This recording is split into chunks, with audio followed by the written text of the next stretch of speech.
At this point, I think everyone's familiar with the Nether, Minecraft's version of HE double hockey sticks, a separate closed dimension with a bedrock ceiling and floors covered in fire and lava. Not exactly the most inviting of holiday destinations, but hey, at least the weather's consistent. But while the conditions have always been dangerous, this channel's favorite Minecraft characters, the ancient builders, seem to have thought that this was an ideal location to build big parts of their civilization. Why though? Always felt like I was missing something there. What was so appealing about hellfire and brimstone that they thought that this was gonna be the perfect escape from all the horrors that they created in the overworld? Well, my friends, after my last theory about the piglin invasion in Minecraft Legends, I started digging, and what I found absolutely floored me. Buckle up, because the reason for the Nether being such a hot commodity is gonna give you chills. Hello, Internet! Welcome to Game Theory, the piglin of the internet that'll offer you great content in exchange for a click of that subscribe button. As I've already mentioned, a couple months ago we did a theory based on the upcoming Minecraft spin-off, Minecraft Legends, a real-time strategy game where we unite the overworld in an effort to defeat the piglin invasion coming from the Nether. Looks like a really interesting game. I'm actually incredibly excited to see it come out, but we deduced that the lore being presented to us in the trailers of that game might not be the actual truth. Feels like that's been happening a lot recently. While the game presents us as the heroes, the piglins are actually invading because the ancient builders invaded them first, destroying their home in the Nether. In that episode, we pointed to the ancient builders doing what they always do, over-farming resources, which eventually lowers the biodiversity of the area, making resources much harder to find, and thereby making it harder for the piglins to survive. So what did they do to cause such a shift in biodiversity? Well, dear theorists, I once again pulled out my trusty theory pickaxe, started digging, and I struck diamonds. Not really, that would actually be incredibly impressive given that they don't spawn in the Nether. But what I did find was Mojang dropping little hints that give us a window into the early years of the Nether. Before the Nether wars of old, before the arrival of the ancient builders, was a world that looked very, very different. It wasn't filled with lava and barren wastelands, but instead was a thriving ecosystem that contained the most valuable thing to sustaining life, water. That's right, there used to be water in the Nether, and I can prove it to you. And not only that, I'm gonna explain why it ain't there anymore. Put on your biggest, puffiest coat, theorists. We're going into the Nether, and it's gonna get cold. Now, I understand that the idea of water existing in the Nether is a huge claim. You can't even place the stuff. It literally evaporates if you even try to pour it out. But while this is certainly what happens if we go to the Nether now, I'm not convinced that it's always been that way. And the reason for that is 2020's Nether update. I'm telling you guys, this update is the one that just keeps on giving us new lore. The Nether update completely overhauled the Nether as we knew it, adding new mobs like the aforementioned piglins, new blocks like ancient debris and soul soil, and a whopping 4 new biomes to explore, one of which is going to be of great importance to us today, the basalt deltas. This biome is definitely one of the most striking things you're going to come across in the Nether. When you arrive, you'll notice the eerily quiet ambience and the large towers of the new basalt blocks poking out from the sea of lava. But what you might not know is that those large pillars of volcanic rock weren't something formed out of the minds of Mojang, but rather, you can find these things out in the real world. Basalt is a substance that makes up around 90% of all volcanic rock found on Earth. When molten lava erupts from a volcano and flows across the surface, it immediately starts to cool. If the lava has a high level of silica and cools quickly, it becomes a black volcanic glass that you might know as obsidian. On the other hand, if there are low levels of silica, like in 90% of lava, then the rapid cooling is going to create something else, basalt. It might not appear as interesting as obsidian, but this rapid cooling can sometimes cause the outer parts of the rock to contract, causing them to crack in hexagonal patterns, which creates these beautiful tower-like columns. You can find these structures actually all over the world, including Giant's Causeway in the UK, Devil's Tower in Wyoming, and now they're just in the Nether too. But basalt works slightly differently in the game than it does in the real world. While basalt blocks can certainly spawn naturally in the basalt deltas and the soul sand valley, if you want to make your own basalt, you need 3 ingredients. Lava, makes sense, soul soil, a material that's only found in the soul sand valley, and blue ice,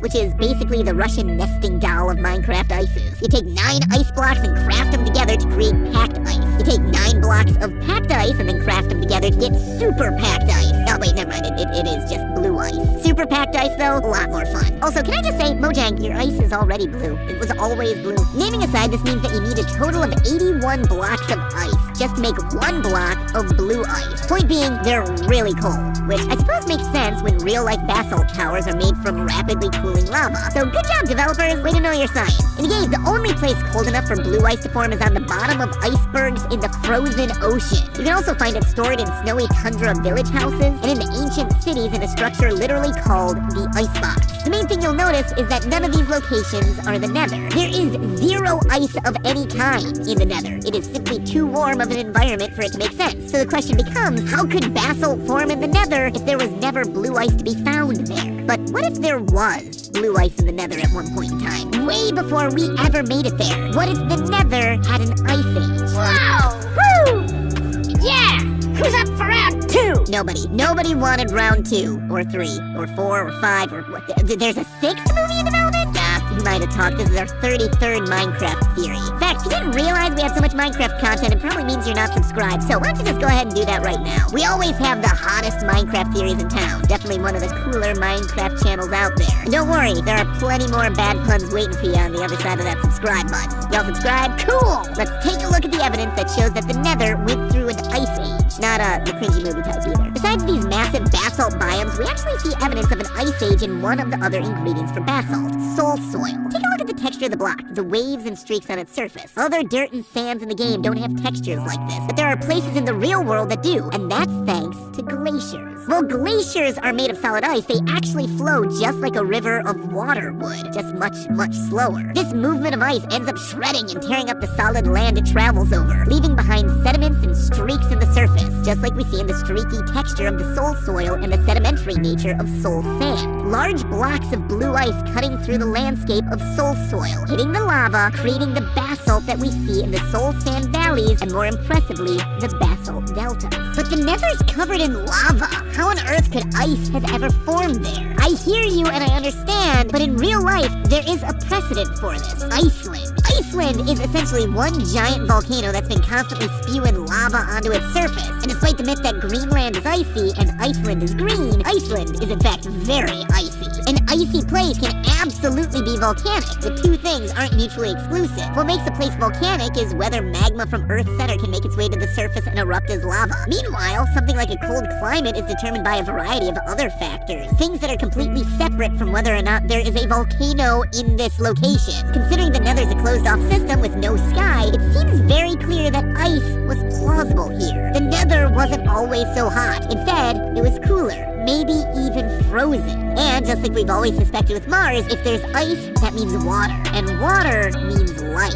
Something that we know has to be true thanks to the fossils that we find throughout the Nether. These massive rib-like structures are found all around the Soul Sand Valley, and they can get as high as 7 blocks tall. Considering a block in Minecraft is 1 meter tall, that means that a single rib from this creature is 7 meters, or nearly 23 feet tall. That's one tasty and expensive rack of ribs. And that's just talking about the rib. Imagine the kind of creature that would be big enough to have a rib that large. If the Nether was once icy, these creatures were likely some gigantic mammoth-like mobs that roamed free in the landscape. But obviously something changed along the way. How could the Nether go from being a balanced, biodiverse environment with giant mobs to a lava-filled wasteland where only skeletons remain? This is where our good guy heroes, the ancient builders, come into play. They would have escaped to the Nether looking for resources and ways to defeat the wither that they'd created up on the surface. And so they would have seen all the luscious environments, the materials, and they would have farmed them heavily. We know that the ancient cities used polished basalt, so they probably mined a lot of blue ice in order to create it on their own.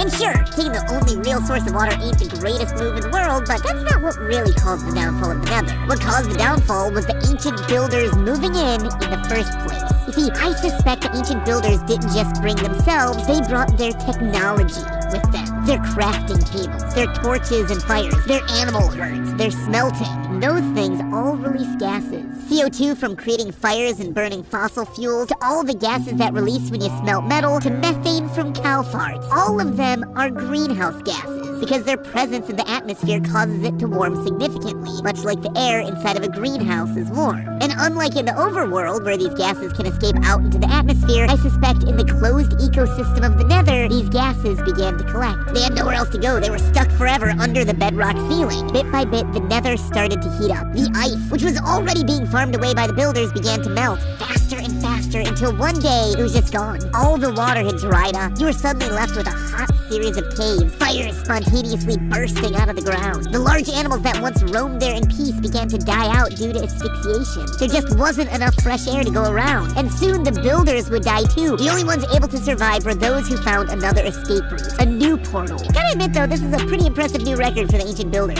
They just doomed the Nether without even trying. By the time Steve walks in from the overworld, millennia have passed, and the gases have long since dissipated. But the damage has been done. Animals are gone. Plants are mostly gone. Even many of the builders have died, with only the walking skeletons left behind. The once icy glacial temperature of the Nether has become a fiery place of death as the temperatures have risen to unsustainable levels. Desperate to hold on, the ancient builders created ice rooms in an attempt to keep what remaining stores they had, but it was no use. It was way too little, way too late. This is how the ancient builders wrecked the biodiversity of the Nether, and no amount of gold is ever going to be able to fix the piglins' home. In the end, Minecraft is revealing itself to be more and more a story of overuse of the land, disrespect for its resources, a warning to those coming later about the dangers of pollution. The story of Minecraft is one of protecting the world that you've been given, living in harmony with it rather than fighting against it, overusing it, milking it dry. Mojang has been secretly hinting to us the truth of the Nether for over 2 years with all of these updates. But only now is it all starting to come together. Only now is it making sense. No wonder the piglins are so mad. Their home was ruined. The builders turned the thermostat up to inhumane degrees and then left it all to burn. Now that they're attacking, they're just bringing the fight to someone else's turf. So the next time you think about the Nether, remember this hot place's secretly cool origins. But hey, that's just a theory. You can always check out our last Minecraft theory, where we talked about how the ancient builders completely wrecked the end. Seriously, there's nothing that these guys aren't able to ruin. Link to that video is on the left. Or you can check out our deep dive into netherite, what it is and why it's so scarce. Spoiler alert, also the ancient builders' fault. That video is the one on the right. As always, don't forget to subscribe, and I'll see you all next week.